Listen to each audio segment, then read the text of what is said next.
وضو کے بعد اس نے عمرے کے لیے احرام باندھا۔ کعبے کا طواف کرتے ہوئے اسے اس بار اتفاقاً اسے مقام ملتزم کے پاس جگہ مل گئی، وہاں جہاں اس نے اپنے آپ کو خواب میں کھڑے دیکھا تھا۔ اپنے ہاتھ اوپر اٹھاتے ہوئے اس نے دعا کرنا شروع کی۔ یہاں کھڑے ہو کر تو اس سے انبیاء دعا کرتے تھے، ان کی دعاؤں اور میری دعاؤں میں بہت فرق ہے۔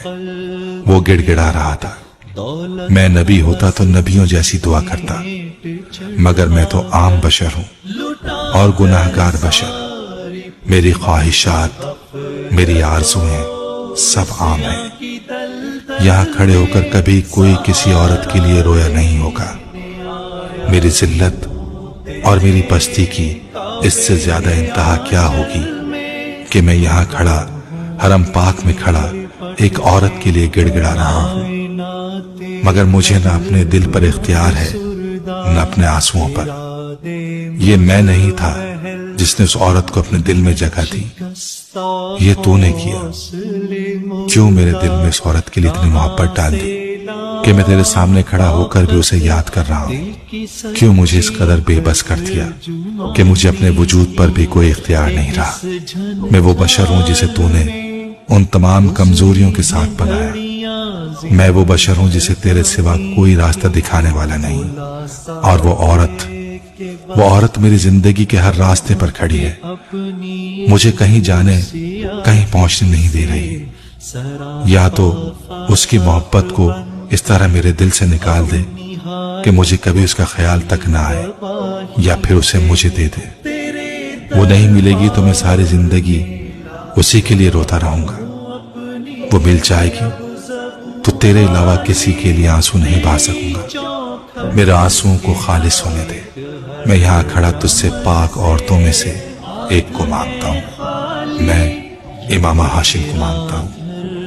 میں اپنی نسل کے لیے اس عورت کو مانگتا ہوں جس نے آپ کے پیغمبر صلی اللہ علیہ وآلہ وسلم کی محبت میں کسی کو شریک نہیں کیا، جس نے ان کے لیے اپنی زندگی کے تمام آسائشات کو چھوڑ دیا۔ اگر میں نے اپنی زندگی میں کبھی کوئی نیکی کی ہے تو مجھے اس کے عوض امامہ ہاشم دے دے۔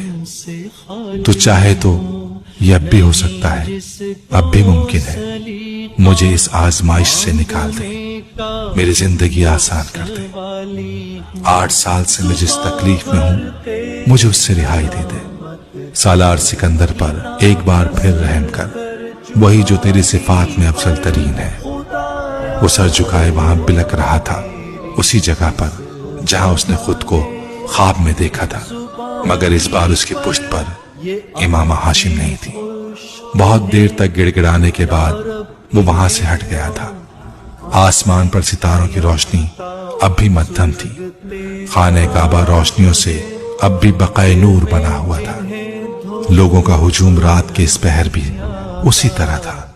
خواب کی طرح خانہ کعبہ کا دروازہ بھی نہیں کھلا تھا۔